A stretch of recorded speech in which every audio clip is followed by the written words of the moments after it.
أحيانا بعدما أماتنا وإليه النشور. الحمد لله الذي أرسل رسوله بالهدى ودين الحق ليظهره على الدين كله وكفى بالله شهيدا. أشهد أن لا إله إلا الله وحده لا شريك له، وأشهد أن محمدا عبده ورسوله الذي بلغ رسالة وأدى الأمانة ونصح الأمة وجاهد في سبيل الله حق جهاده حتى تركنا على المحجة البيضاء ليلها كنهارها لا يزيغ عنها إلا هالك، صلوات الله وسلامه عليه.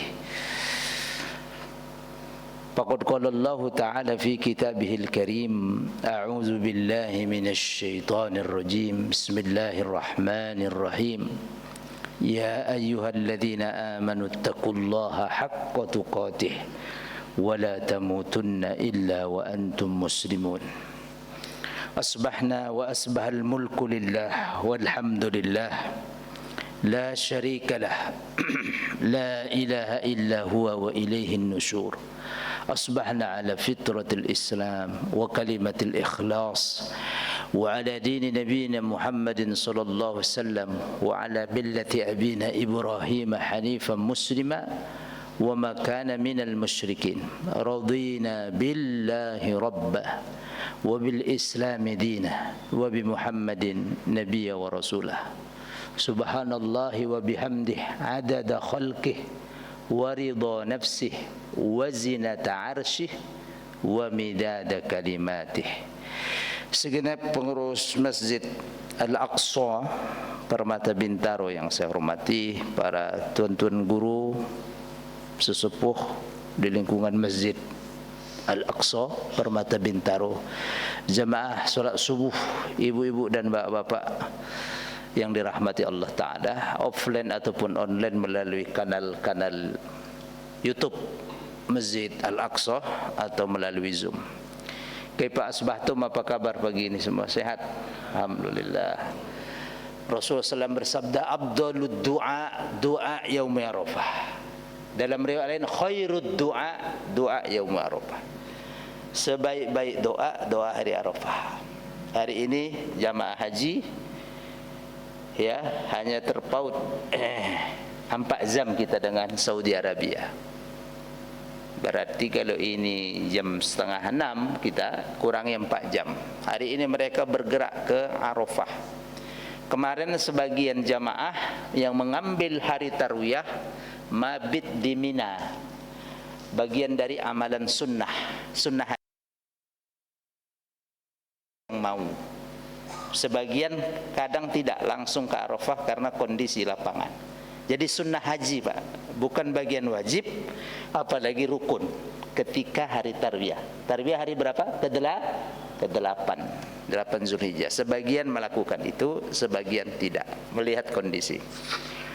Rasulullah SAW bersabda, sebaik-baik doa yang kita panjatkan doa di Arafah. Dan ada mengingatkan saya keterkaitan kita dengan jamaah haji, satu amalan favorit yang pahalanya juga dahsyat.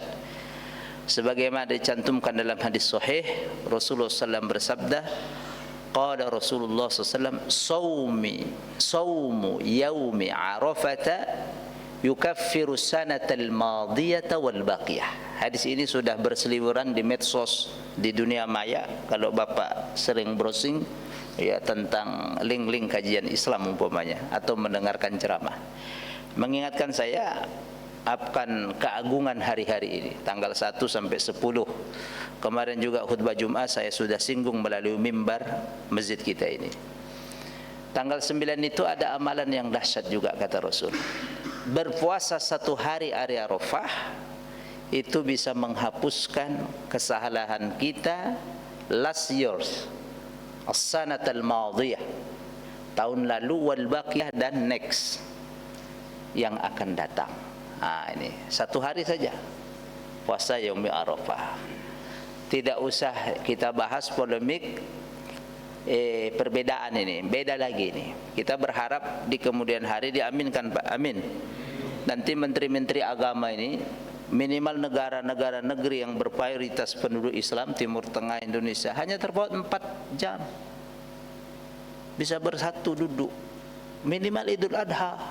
Benar atau benar? Idul Adha minimal jangan ada perbedaan. Orang wukuf di sana, Pak. Bapak kalau puasa besok ada wukuf enggak? Saya tanya. Orang udah di Muzdalifah. Inilah kita ini ya. Dalam hal ini kita memang harus ada politik will, keinginan kuat untuk menyatukan itu. Minimal wahdah kalimah, kesatuan kalimat dalam Idul Adha. Zaman dulu tidak ada ini. Ini bapak nelpon sampai USA, video call pun bisa. USA, benua Amerika, Eropa, bapak bisa ke England. Dulu mungkin ya ada teknologi, naik onta apa susah, kabar nggak dapat informasi. Apa gunanya teknologi? Hanya terpaut 4 jam. Ya, karena Rasul bersabda hari Arafah. Kapan orang Arafah? Wukuf. Di samping saya menghormati yang puasa besok. Kalau mau panjenengan puasa besok. Kalau saya hari ini saya puasanya. Insyaallah hari ini saya. Karena orang wukuf. Bagaimana saya mungkin melakukan puasa orang enggak wukuf di sana? Sangat lemah. Tapi begitupun saya menghormati yang puasa besok panjenengan. Ini logik. Ini teknologi udah ada, dulu enggak ada informasi, Pak. Enggak ada informasi dulu, lama informasi itu, Pak. Hanya 4 jam kita dengan sana, dengan Mesir 4 jam sekarang, Palestina 4 jam. Ya, kedepannya harus ada forum itu. Ya, minimal menteri-menteri agamanya, menteri apapun namanya, yang membawa itu duduk bersama. Malu kita, Pak. Inilah pentingnya persatuan itu ya. Allahu Akbar. Penjajah atau musuh sudah yarhamkallah. Entry point 1 mereka. Sampai Idul Adha aja kita beda. Berapa kali beda? Malu kita ya. Mudah-mudahan ke depan lebih baik. Amin. Begitupun saya menghormati yang puasa besok. Kalau saya ditanya pribadi, puasa kapan puasa? Hari ini saya puasa. Karena orang wukuf di sana. Keterkaitan hati kita. Makanya orang yang haji disunahkan enggak puasa Arafah? Saya tanya. Orang yang haji, melaksanakan haji, sunnah enggak? Enggak, makruh. Enggak ada kesunahan. Karena mereka konsentrasi untuk berdoa di hari itu.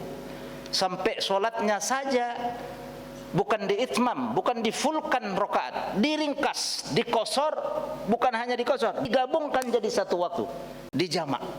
Saking pentingnya hari itu. Nanti begitu terbenam matahari habis asar, keluar dari tenda, doa itu di luar tenda sebentar, menjelang dia ghurub syam mau maghrib sudah berbondong-bondong ke Muzdalifah. Untuk apa? Mabit dan mengambil batu. Batu enggak usah ngambil-ngambil lagi, udah disediakan banyak di sana. Habis mabit boleh tanazul bagi mereka yang tua renta. Ini yang nanti mau berangkat haji, ilmu dulu dikit. Jangan takut, haji itu ringkas, mudah. Enggak seperti baca buku, bingung saya saat pusing ini. Gampang sekarang, apalagi zaman sekarang. Bapak buka YouTube aja udah tahu sekarang. Tinggal tanya-tanya. Kalau dulu oke lah, kalau sekarang nggak ada yang susah. Yang susah manusianya kadang-kadang nggak mau ingin belajar. Ya, habis nanti bisa dia jam 2, jam 1 dini hari kosong-kosong udah lewat. Bagi yang tua renta apa boleh dia langsung ke Mina. Bagi yang masih segar-segar apa boleh nanti sampai dia bermabit sampai dia subuh. Bisa, di situ dia bergerak pelan-pelan terus ke Mina untuk melempar jumroh. Itu berarti tanggal 10, 11, 12-nya juga mabit di Mina, melempar jumroh lagi. Ya. Melempar jumroh, habis itu tawaf ifadah, tahallul selesai. Cuma perjalanan butuh fisik. Makanya panjenengan masih muda di planning. Jangan sampai sudah tua ditarik-tarik kaki umur 70 lah Pak. Jangan. Ada duit jangan apa sayang-sayang untuk ibadah. panggilan dari Allah. Ambil yang plus, ya, ambil yang mampu. Jangan sampai sudah tua 40 nunggu daftar nanti 30 tahun, wah berangkat 60, duitnya ada, ngapain ngambil reguler kalau bapak duit ada? Ya, ambil yang terbaik untuk ibadah. Pejet lift turun, pelataran langsung Ka'bah depan. Allah nikmat, bawa orang tua, istri. Allah kaya. Itu begitu ibadah, itu begitu. Jangan duit banyak, ngambil hotel bintang 2, bintang 3 di funduk Palestina sana, Mispalah jauh, dekat Nafak, jalan 2 kilo. Ama nyusai bapak lah. Kalau bapak enggak tahan fisiknya, sakit dulu sebelum puncaknya. Ngapa? Pelit dia untuk ibadah. Bapak Ibu jamaah yang rahmat Allah Ta'ala, itu bagian pertama. Jadi puasa Arafah ini puasa sunnah muakkadah, mengiringkan hati kita dengan keterpautan, keterikatan dengan saudara-saudara kita yang haji. Mudah-mudahan jamaah Masjid Aqsa yang berangkat haji tahun ini dijadikan hajinya mabrur, sehat walafiat. Kita yang belum berangkat, Allah berikan kemudahan untuk berangkat ke sana. Amin. Tapi direncanakan, jangan diam tok. Direncanakan, harus punya keinginan. Direncanakan. Juru parkir, mohon maaf, berangkat. Pemulung berangkat. Dia planning, Pak. Kalau musim haji gini banyak berita yang menginspirasi kita. Amazing, menjadi hal yang luar biasa. Amazing. 5.000, 20.000 sehari ditabung untuk berangkat suami istri. Ya Rob, mohon maaf, cari barang bekas, berangkat juga. Ada keinginan kuat. Bapak Ibu jamaah rahmat Allah Ta'ala, bagian kedua, ya, di hari Arafah ini doa yang luar biasa. Ya. Apa doa yang simpel Rasulullah ajarkan sebelum saya masuk ke sini? Afdalu ma qultu ana wan nabiyyuna min qabl la ilaha illallah wahdahu la syarika lah lahul mulku wa lahul hamdu wa huwa ala kulli syai'in qadir. Dalam riwayat lain, lahul mulku wa lahul hamdu yuhyi wa yumit wa huwa ala kulli syai'in qadir. Sebaik-baik apa yang saya katakan, bagian dari zikir amaliyah qauliyah adalah la ilaha illallah, kalimat tahlil. Tiada Tuhan selain Allah, tidak ada sekutu, dialah satu-satunya Allah, tidak ada sekutu baginya. Dialah yang menghidupkan, Allah lah zat yang mematikan, dan dialah Allah yang maha kuasa atas segala sesuatu. Ini diucapkan la ilaha illallah la syarikalah lahul mulku wa lahul hamdu yuhyi wa yumit wa huwa ala kulli syai'in qadir, atau lahul mulku wa lahul hamdu wa huwa ala kulli syai'in qadir. Dua-duanya diperbolehkan. Kita akan melanjutkan kajian kita bagian selanjutnya ini tentang Fadailu Baitul Maqdis, keutamaan Masjidil Aqsa, ya. Hadis yang diriwayatkan oleh Abdullah ibnu Umar ini. Qala Abdullah ibnu Umar, qala Rasulullah sallallahu alaihi wasallam. Dari sahabat Nabi, putranya Umar bin Khattab, namanya Abdullah bin Umar. Jadi Umar bin Khattab punya Abdullah bin Umar ini sebagai anak dia. Dia berkata, qala Rasulullah SAW bersabda, lillahi thalathatu amlak. Allah Subhanahu wa ta'ala memiliki 3 malaikat yang dikhususkan job description. Tugas 3 malaikat ini mengawal dan menjaga 3 masjid, tempat suci kaum muslimin. Malakun muwakkalun bil Ka'bah. 1 malaikat ditugaskan khusus untuk memprotek Ka'bah, melindungi Ka'bah. Wa malakun muwakkalun bi masjidi. 1 malaikat lagi, kata Rasulullah, ditugaskan untuk menjaga masjidku, kata Rasul, Masjid Nabawi di kota suci Madinah Al-Munawwarah. Yang ketiga, wa malakun muwakkalun bil Masjidil Aqsa. 1 malaikat lagi, malaikat ketiga, Allah Ta'ala tugaskan untuk melindungi, memprotek Masjidil Aqsa, tempat Masra, tempat Isra Rasulullah sallallahu alaihi wasallam. Fa ammal muwakkalu bil Ka'bah fayunadi fi kulli yawm. Adapun malaikat ibu dan bapak jamaah yang ditugaskan Allah melindungi menjaga Ka'bah. Ka'bah al-musyawarafah, rumah Allah, yunadik fi kulli yaum, setiap hari memberikan pengumuman, every day. Ya, di kampung saya dulu ada baterai namanya Pak Ridwan, baterai everyday. Ya, beli nak baterai center dulu, mereknya everyday. Ingat saya waktu anak-anak. Kullu yaum everyday. Setiap hari malaikat yang menjaga Ka'bah ini memberikan panggilan, pengumuman, woro-woro dalam bahasa Jawanya. Apa panggilannya, pengumumannya? Man taraka faraidallahi kharaja min amanillah.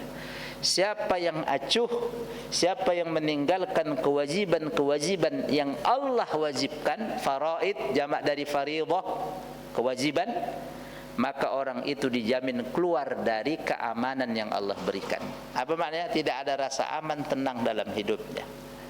Ya, yang kedua, wa ammal malakul muwakkalu bi masjidi, adapun malaikat yang diutus Allah untuk melindungi menjaga masjidku, kata Rasulullah SAW, maksudnya Masjid Nabawi, fayunadi min kulli yaum, malaikat itu memberikan pengumuman setiap hari, man taraka sunnata Muhammadin sallallahu alaihi wasallam lam yaridil haudha wa lam tudrikhu syafa'atu Muhammadin sallallahu alaihi wasallam. Siapa yang acuh cuek dengan sekian banyak daripada sunnah-sunnah Rasulullah SAW, konsekuensinya kata Rasulullah SAW, berat untuk mendapatkan syafaat Rasul dan berat untuk mendapatkan air minum daripada air telaga Rasulullah SAW.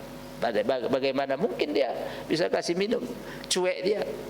Sunnah Rasul banyak sekali, sunnah Rasulullah SAW. Di antaranya ini hari Arafah, berpuasa, berbanyak yarhamkallah. Hari-hari 1 sampai 10 amal baik, takbir mutlak, ya, tahlil, tahmid mutlak namanya. Mutlak itu kapan saja waktunya, 1 sampai 10 itu. Nanti kalau muqayyad tertentu ada takbir 2, Pak. Takbir mutlak tak terbatas waktunya. Takbir al-muqayyad yang sudah ditentukan waktunya 10. Nanti kita 10, begitu terbenam tanggal 10 Zulhijjah, ya kan, takbir. Ya. Salahnya ada yang sholat 10 dan 11 kita, ya. Masjid Agung Al-Azhar tanggal 10 Kebayoran. Ya, kita tanggal 11 di sini. Ya, monggo lah. Cuma kalau puasa Arafah ini masalah besar. Lucu juga saya. Orang wukuf, ya, kaitannya dengan wukuf. Itulah kita berdoa ini ke depannya harus lebih baik lagi negeri-negeri muslim. Sedih. Ya, ya Allah. Kita lanjutkan. Jadi konsekuensi orang yang enggak perhatian dengan sunnah-sunnah Rasul, berat dia mendapatkan syafaat dan berat dia mendapatkan kesempatan minum telaga Rasul. Yang ketiga ini, wa ammal malakul muwakkalu bil Masjidil Aqsa, adapun malaikat yang ditugaskan menjaga Masjidil Aqsa, fayunadi fi kulli yaum, dia memberikan pengumuman, memanggil, nada yunadi, memanggil, woro-woro, setiap hari. Man kana tu'matuhu haraman kana amaluhu madruban bihi wajhuhu. Siapa yang hidupnya bersumber makanan dari yang haram, jadi nanti apa yang dia makan menjadi pemukul bagi wajah-wajah dia. Nah, ini pentingnya kita cari ma'isyah, profesi, dari rezeki dari sumber yang halal. Kata malaikat yang menjaga Masjidil Aqsa, siapa yang makanannya, ya, mangkana ta'mu, makanan, ta'am, haraman, dari sumber yang haram. Nasi halal, halal nasi, enggak ada yang ngomong nasi beras itu haram. Dari beli duitnya itu. Ya, teh, minum teh halal, tapi duitnya untuk beli teh. Nah, apa yang dimakan minum nanti menjadi cemeti, pemukul untuk dirinya sendiri. Nauzubillah min zalik. Kesimpulannya, Allah utus 3 malaikat itu untuk menjaga setiap masjid tempat suci. Masjid Ka'bah, Masjidil Haram, Ka'bah. Apa tadi? Tugasnya apa, Pak? Menjaga masjid, menjaga Ka'bah. Apa dia? Apa panggilannya yang pertama tadi? Siapa yang meninggalkan kewajiban-kewajiban Allah, orang itu tidak akan diberikan keamanan dari Allah. Ya, ini kalau yang malaikat yang menjaga Ka'bah, panggilannya itu. Oi, tugas jalankan tugas-tugas kewajiban yang Allah berikan. Ya mukallaf sudah, akil balik. Kalau kau solat saja berat Allah memberikan keamanan bagi hidupmu. Ketenangan, aman ini proteksi dari Allah. Ya, aman, bahasa Arab aman. Ini malaikat yang ditugaskan menjaga Ka'bah. Malaikat yang tugaskan menjaga Masjid Rasul, Masjid Nabawi. Siapa yang meninggalkan sunnah-sunnah Rasul, berat kemungkinan untuk mendapatkan syafaat dan minum air telaga Rasulullah SAW. Malaikat yang ditugaskan menjaga Masjid Al-Aqsa setiap hari memberikan peringatan, memanggil siapa yang makanannya dari yang haram sumbernya, nauzubillah, maka apa yang dia makan nanti, semua yang dia makan minum itu menjadi bumerang bagi orang itu, jadi pemukul bagi dirinya. Sini berarti pentingnya apa yang kita makan minum, yang kita pakai dari sumber yang halal, halalan thayyibah. Ya, di situ nanti ada keberkahan karena makanan minuman itu dampaknya dahsyat, akan mengalir di darah kita dan itu akan memberikan asar pengaruh bagi intima. Tahu intima? Ya, loyalitas kita kepada agama. Ya, pengaruhnya ke situ nanti. Islam dihina, masih dingin-dingin, tidak ada pembelaan, itu dari makanan.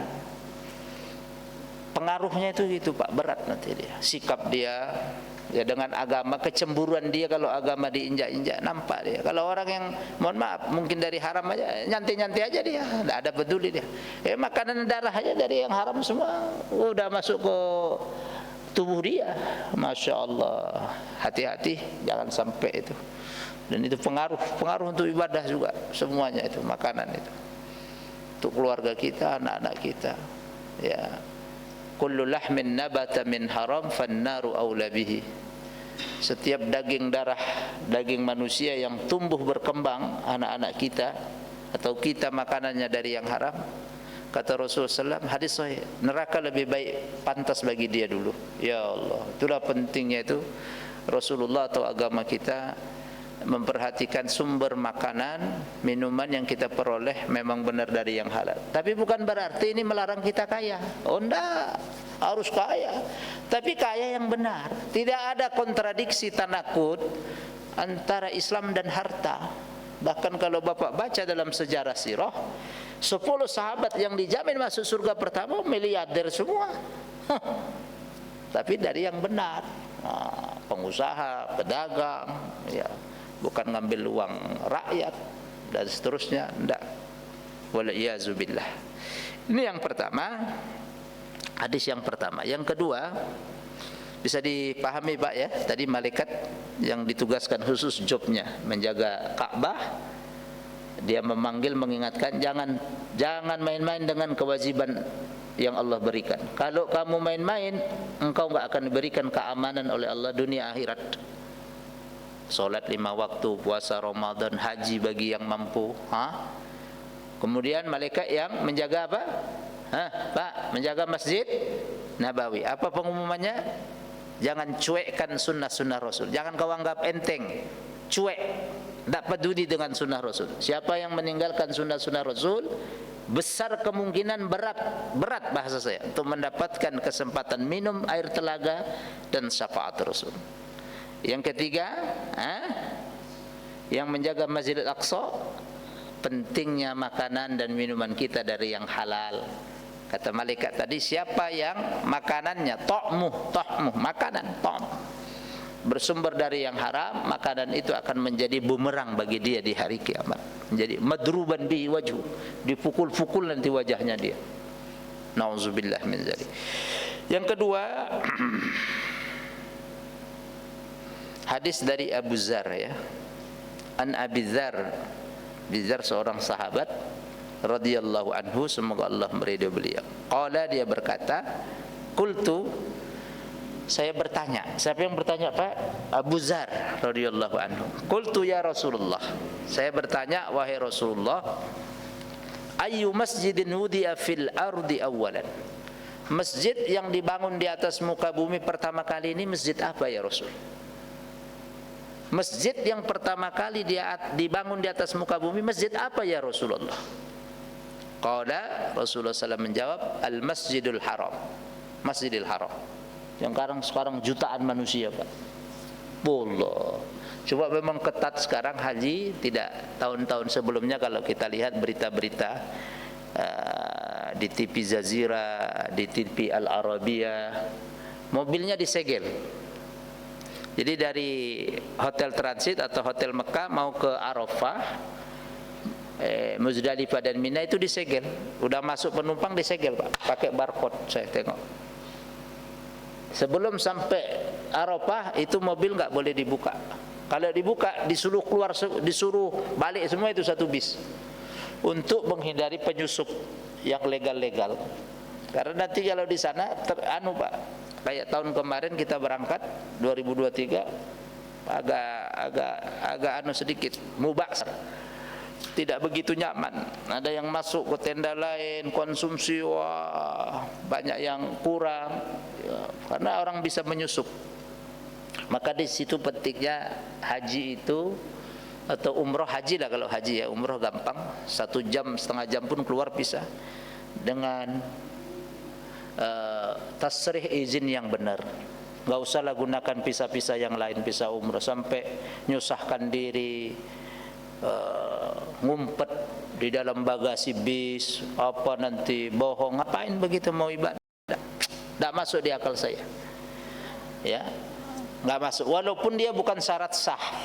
Kalau Bapak baca di fikih, hal min syarti sihhatil haj husul ala ta'syirah, nggak ada di buku-buku fikih klasik secara pendekatan ilmu loh. Tetapi kan tujuan itu tidak menghalalkan semua sarana, kan gitu. Ada kaidah al-ghayah la tubarrirul wasilah.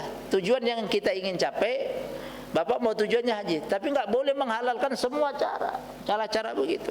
Berbohong apa? Gimana kita mau nyari haji mabrur? Kasihan Pak, dijanji travel begitu, ternyata pisahnya pisah ziarah. Katanya Furoda, wah kucing-kucingan, wah banyak yang kisah nangis di sana. Istrinya ditinggal hamil lagi di Indonesia, suaminya, aduh, hanya terpancing harga murah 100 juta, 120 juta, nggak masuk di akal saya. Kalau 120 juta haji plus, nggak masuk itu. Nggak, haji reguler udah 90-an juta, reguler plus 150 Pak, berapa? Oh, orang travel yang nakal itu dia nggak tanggung jawab. Sampai sana pontang-panting Pak, nangis dia, kejar askar, polisi, aduh ngapain? Kalau kita tengok aman tadi, ya Allah aman, nyaman ibadah. Mau diperiksa barcode, pakai alat semua sekarang Pak, tet, ada nggak cocok, keluar.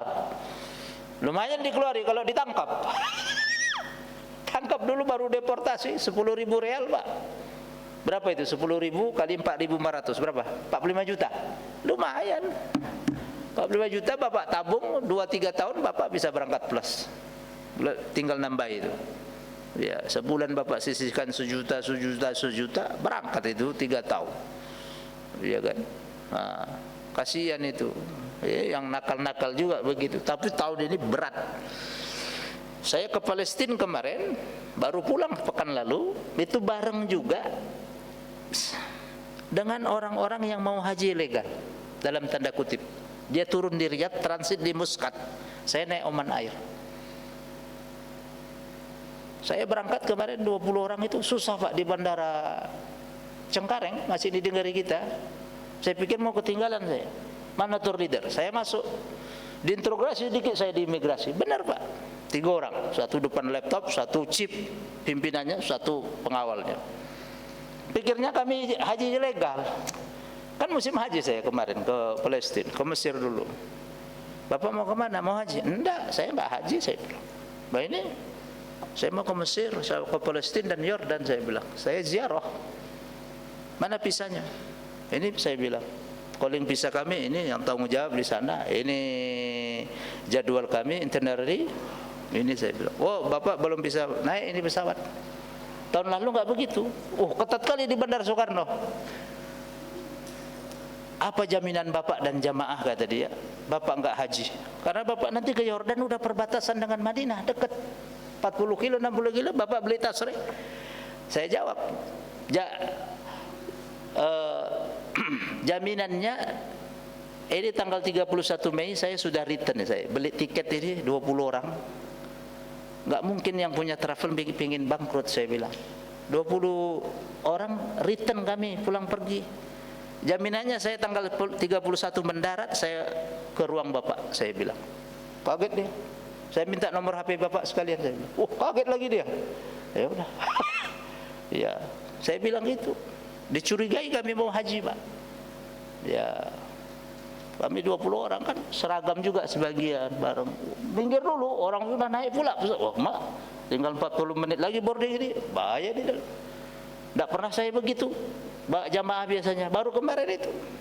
Ya, tapi kami benar, tidak ada salah. Ngapain saya takut? Diinterogasi saya 5 menitan di ruangan. Jaminannya saya mendarat 31, saya ke ruangan Bapak, saya bilang. Saya kasih oleh-oleh. Saya bilang, takut dia. Satu lagi saya tengok ngobrol-ngobrol orang Medan pula. Saya orang Medan, ngobrol jadinya udah aman lah. Orang Medan. Allahu Akbar. Ya, karena banyak yang legal-legal, Pak. Kami satu pesawat itu, dia nanti dari Muscat ke Riyadh, Riyadh naik bis. Walau alam bisa haji tahu enggak, atau ketangkep enggak tahu kita. 40 orangan. Tapi dia gampang di Cengkareng, enggak kayak kami, enggak tahu. Mungkin udah main mata. Ya kan? Enggak tahu, lolos saja gampang. Kalau kami tanya iseng. Paspor kami diambil semua, tengok foto aja, saya bilang. Saya enggak takut. Selama saya benar saya enggak takut. Itu prinsip saya. Diajarkan orang tua, selama kau benar enggak usah takut. Foto-foto aja, saya bilang. Visa Mesirnya mana? Ini visa Mesir kayak dulu saya ke sana 2 tahun yang lalu, saya ditempel begitu datang. Enggak bisa, Pak. Visanya harus ini. Ini visa saya dulu begini. Ini calling visanya semua, saya bilang. Baru dia dikejarnya terus, saya jawab. Ya, tidak ada cerita. Yang penting saya benar. Akhirnya juga. Walau alam mungkin minta. Ya kan? Walau alam bisawab. Akhirnya keluar saya, ayo Bu, scan paspor, tengok kamera, sekarang gitu semua, Pak. Di bandara sekarang, tengok kamera, hijau keluar. Ya, pokoknya Bapak benar. Gak usah takut kalau kita benar. Kalau kita salah udah dampak kita, nggak bisa kita benar. Dia tanya, kita jawab lagi. Kita tanya, orang di negeri kita kok, bukan di negeri orang. Kita dalam keadaan benar apa yang? Kalau orang benar itu, Pak, nggak akan takut dia. Tapi kalau udah orang salah, gemetar, pucat, merah. Itulah apa yang disabdakan Rasul. As-sidqu tuma'ninah. Jujur itu mendatangkan ketenangan dan keberanian. Wal kadzibur raib. Orang yang pembohong itu galau dia. Gerak-geriknya bisa dibaca. Ya. Kita lanjut di sini. Dari Abu Dzar. Tadi bertanya kepada Rasul, masjid yang pertama kali dibangun di atas muka bumi ini apa ya Rasul? Apa jawabannya Rasulullah SAW? Al-Masjidul Haram, Masjidil Haram. Yang berada sekarang semua orang di sana, tapi sekarang udah sepi. Kalau Bapak enggak haji, kemungkinan besar Bapak ke Multazam, Nyium Hajar Aswad mudah sekali. Karena semua orang haji, hari Arafah kemana? Tanggal 9 Zulhijjah kemana orang? Ke Arafah, situ sepi itu, Pak. Nanti disitulah kemudian diganti kain Ka'bah. Apa kain Ka'bah? kiswah. Kalau musim haji udah dinaikkan separuh, ya ke? Nampak batunya warna putih. Nanti tanggal 9-nya pas hari Arafah atau tanggal 10 ya. Tanggal 9 itu sudah diganti. Pas haji itu diganti. Orang jamaah itu konsentrasi di 3 tempat, Arafah, Muzdalifah dan Mina. Itu diganti dengan kain kiswah Ka'bah yang baru. Abu Dzar kemudian bertanya, "Summa ayu ya Rasulullah?" Setelah Masjidil Haram, kemudian masjid apa yang dibangun? Penasaran Abu Dzar. Qala Rasulullah SAW menjawab, "Tsummal Masjidil Aqsa." Jadi urutan bangunan masjid, 1 Masjidil Haram, 2 Masjidil Aqsa, yang menjadi kiblat kaum muslimin pertama kali. Abu Dzar kemudian bertanya, "Qultum kam kana bainahuma?" Qultu kam kana bainahuma? Berapa antara jarak pembangunan Masjidil Haram dengan Masjidil Aqsa? Interval waktunya berapa lama ya Rasul? Qala, Rasulullah SAW menjawab, "Arba'una sanah." 40 tahun. Jadi 40 tahun terpautnya antara dibangunnya Masjidil Haram kemudian Masjidil Aqsa. Ini ilmu. Yang belum pernah dengar ilmu ini sekarang dapat ilmu. Jadi Masjidil Haram 40 tahun kemudian Masjidil Aqsa dibangun. Dilanjutkan oleh Rasulullah SAW, "Summa haitsuma adrakatka as-salatu fasalli fa huwa laka masjid." Kata Rasulullah SAW kepada Abu Dzar, dimanapun kamu menemukan waktu solat, maka solat saja kamu di atas muka bumi ini. Karena semua muka bumi ini salah satu keistimewaan Rasulullah SAW diberikan oleh Allah, semua waju'ilat liyal ardu, teruskan dalam hadis, masjidan. Ini keistimewaan umat Rasulullah SAW. Allah jadikan semua di atas muka bumi ini sah untuk sujud. Bapak di sungai, bapak tengok petani itu Pak, dia di gubuk, di sawah, di situ makan siang, solat, kerja lagi dia nyangkol. Masya Allah. Nelayan umpamanya, dia di tengah kapal, ya, semuanya bisa dijadikan sujud, kecuali yang makruh dicatat. Makruh, ya, kecuali dalam keadaan emergensi, nggak ada tempat selain itu. Jangan ngantuk, jangan ngelamun. 1, toilet. 2, kandang hewan. Karena di situ potensi najis banyak. Makruh. Ya. Kenapa? Ya, syarat sah solat harus suci badan, suci pakaian, suci tempat dari najis. Jelas Pak? Ya, kandang hewan, kotoran. Kecuali bapak nggak ada tempat kecuali itu, gimana lagi? Darurah. Banyak di tes biasanya mau kuliah masuk itu dikasih jebakan oleh dosen. Apa hukum orang sholat di kandang binatang menurut Anda? Bapak harus jelaskan secara detail. Dalam keadaan wazar lazim tidak diperkenankan, tapi dalam keadaan darurat kalau tidak ada lagi tempat kecuali itu, ya di situ.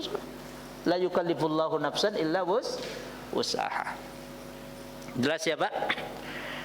Ini urutan atau sejarah tentang Masjidil Haram dan Masjidil Aqsa. Masjidil Haram dibangun terlebih dahulu, kemudian Masjidil Aqsa. Makanya dalam hadis lain, ya, Rasulullah SAW memberikan urutan Masjidil Aqsa itu urutan yang kedua setelah Masjidil Haram, berdasarkan ini hadis yang ini, ya, hadis yang diriwayatkan Abu Dzar tadi, ya. Ada Masjidil Haram dalam hadis, Masjid Nabawi, Masjidil Aqsa. Dalam riwayat lain Masjidil Haram, Masjidil Aqsa, Masjid Nabawi. Riwayat yang kedua ini berdasarkan ini urutan pembangunannya itu. Ini hadis sahih Pak, rawahul Bukhari fi sahihih an Musa bin Ismail wa akhrajahu Muslim fi sahihih, dan dicantumkan dalam Sahih Muslim dalam kitab sahihnya, an Abi Kamil Al-Fudail bin Husain kilahuma an Abdul Wahid bin Ziyad. Ya. Jelas Bapak Ibu yang rahmati Allah Ta'ala, Ini hadis yang kedua. Saya tambah satu lagi. Ini keistimewaan Masjidil Aqsa ya. An Aisyah, dari ibunda tercinta Aisyah, 3 hadis saja sama nunggu suruh. Yarhamkallah. Zaujin Nabi SAW, istri tercinta daripada qudwah teladan kita Nabi Muhammad SAW. Anna Nabi SAW qala, sesungguhnya Nabi Muhammad SAW bersabda. Ini keutamaan Makkah ya, Baitul Maqdis dan Madinah. Inna Makkah, sesungguhnya kota Makkah, baladun, the country, the city, adalah satu kota, satu negeri. Azzamahullah, yang Allah agungkan negeri itu. Masya Allah. Dalam Quran disebut apa Ustaz? Ummul Qura, induknya desa-desa. Makanya ada universitas Islamic University Ummul Qura. Kalau di Madinah UIM, Universitas Islam Madinah. Ya, Allah yang mengagungkan itu. Wa 'azzama hurmatahu, dan Allah agungkan keharamannya, kemuliaannya itu. Makanya orang yang berbuat nakal, dosa di sana, dosa juga. Punishment-nya, dosanya juga, yang berbuat dosa itu, membuat kejahatan, dosanya juga besar. Membuat kebaikan, pahalanya juga gede. Itu dibatasi dengan tempat itu, namanya tanah haram, only Muslim area, non Muslim no entry. Sudah dibatasi oleh Rasulullah SAW. Ada itu, tidak bisa orang sembarangan di luar kita masuk ke sana. Mau coba-coba biasanya ketangkap sih. Ya. Azzamahullah, Allah agungkan sendiri. Khalaqa Makkah, Allah yang menjadikan kota suci Mekah, menciptakannya. Wa haffaha bil malaika, Allah turunkan malaikat, para malaikat. Qabla an yakhluqa syai'an minal ardh, sebelum sesuatu ini diciptakan di atas muka bumi. Yuk, dasarnya kota suci Mekah, kota suci umat Islam. Masya Allah. Makanya Allah bersumpah, wattini wazzaitun, tidak, la uqsimu bihadzal balad wa anta hillum bihadzal balad wa walidiu wa ma walad. Allah bersumpah demi kota ini, al-balad bermakna Makkah. Allah bersumpah. Kalau Allah bersumpah, kata para ulama, dengan makhluk, Allah bersumpah dengan makhluknya ini, ciptaannya, maka di balik itu ada keagungan, kemuliaan. Allahu Akbar.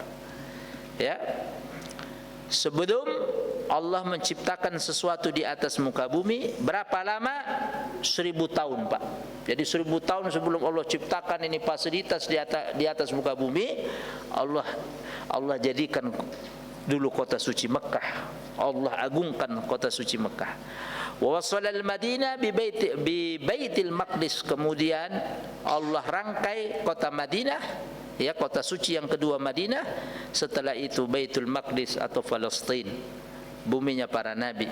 Summa khalaqal arda kullaha, setelah itu baru bumi ini Allah ciptakan semuanya.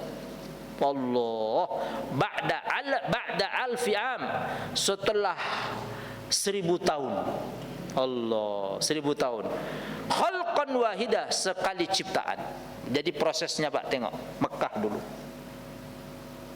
Sebelum Allah ciptakan semuanya, apa fasilitas di atas muka bumi, berdasarkan hadis sahih ini, Ibunda Aisyah yang meriwayatkan.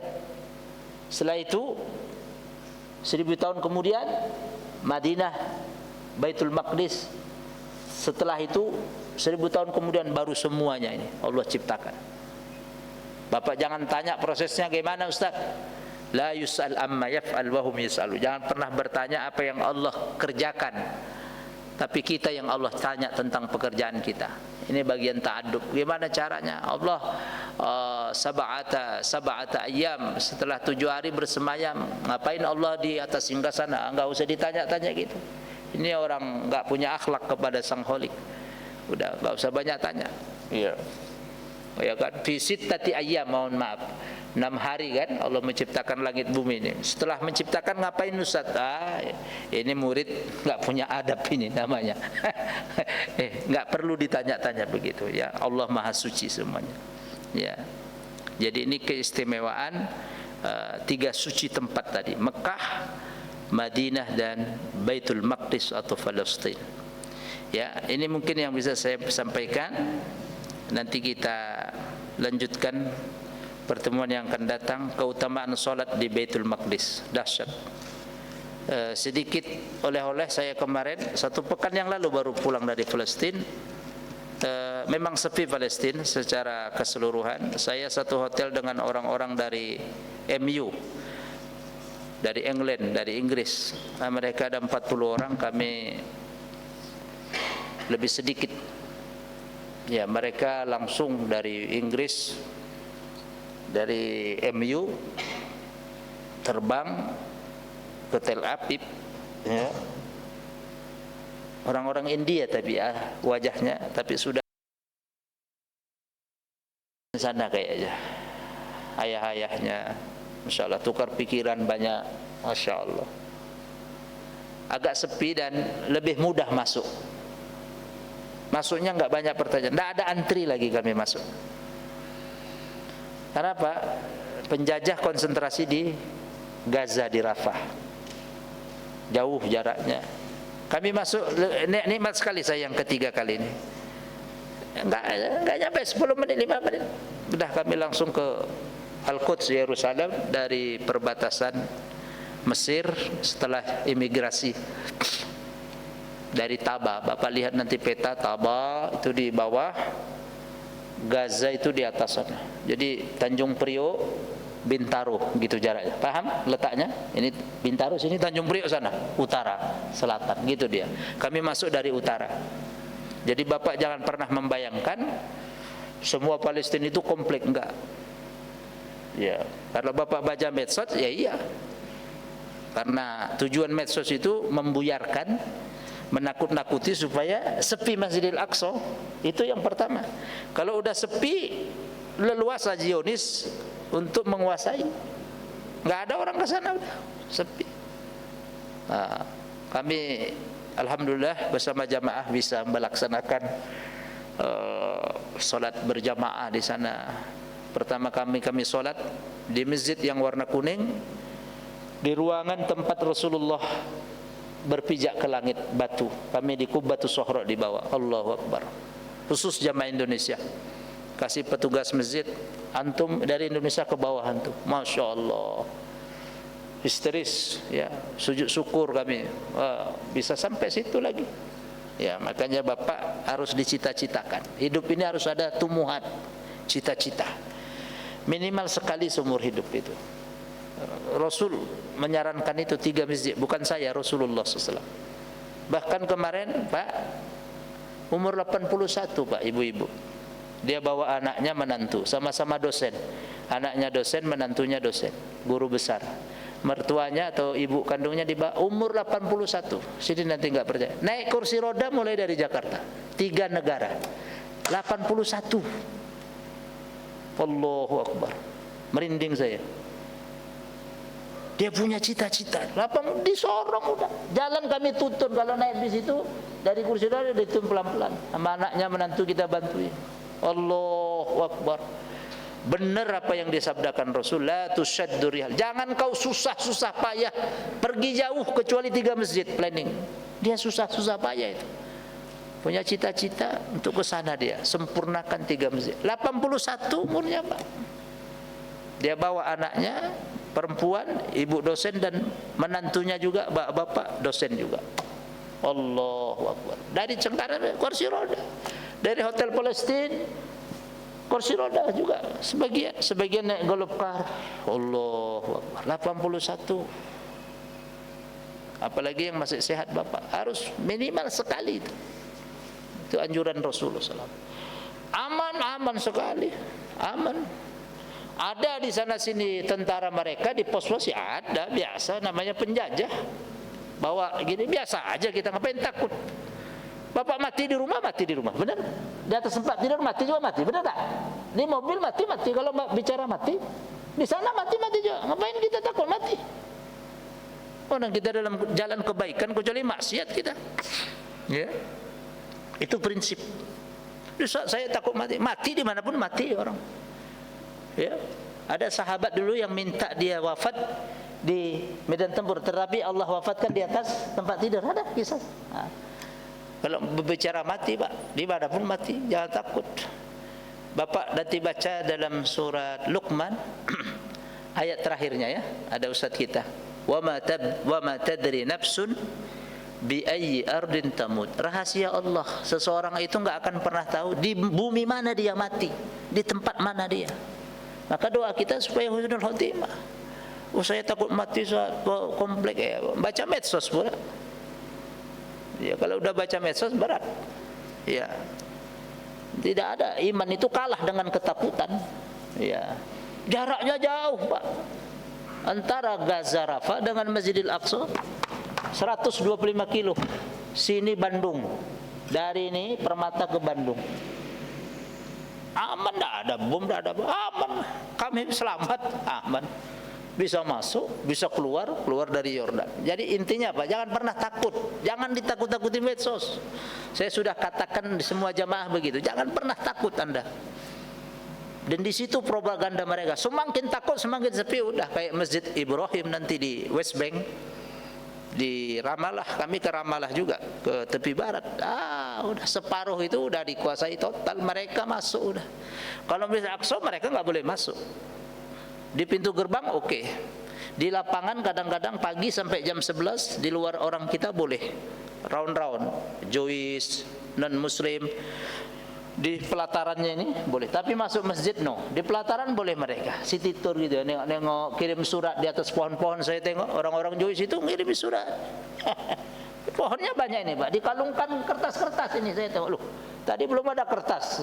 Pagi suruh. Ini kita duha ke sana udah banyak kertas, kirim surat.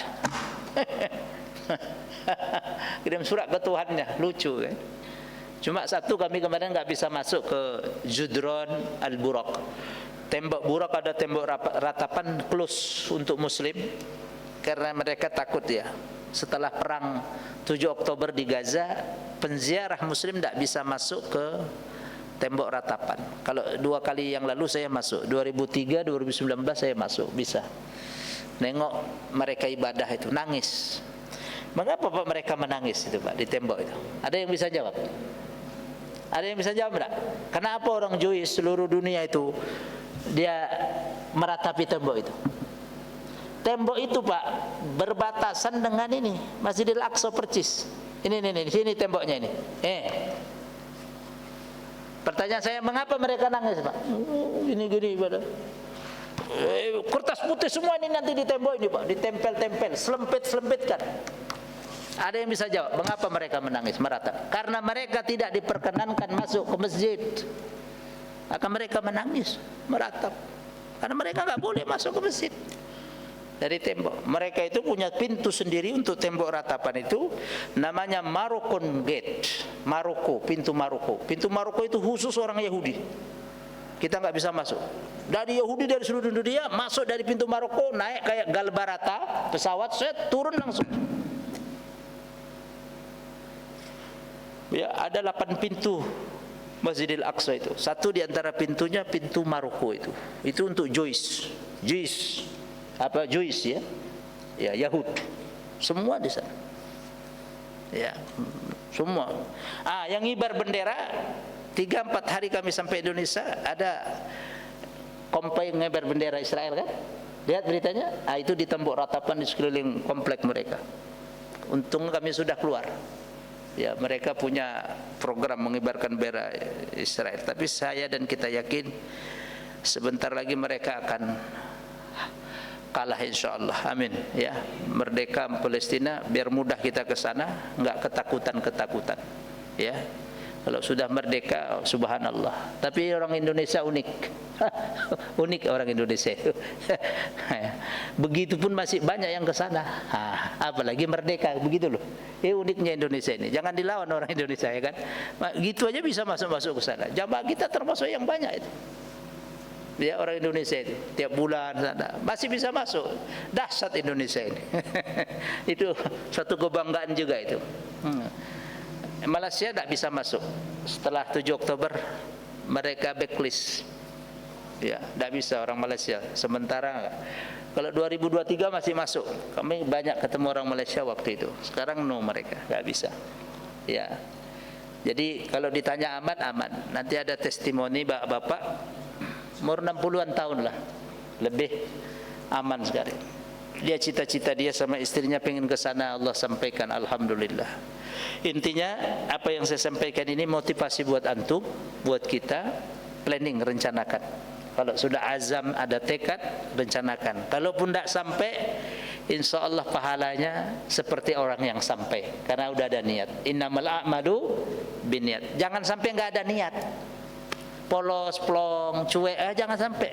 Harus ada niat. Ya Allah, saya sudah katakan, ya Allah, ini 500.000 hari ini, ya Allah, saya simpan 200.000. Saya pingin udah 2 masjid, saya pingin ke 3 masjid.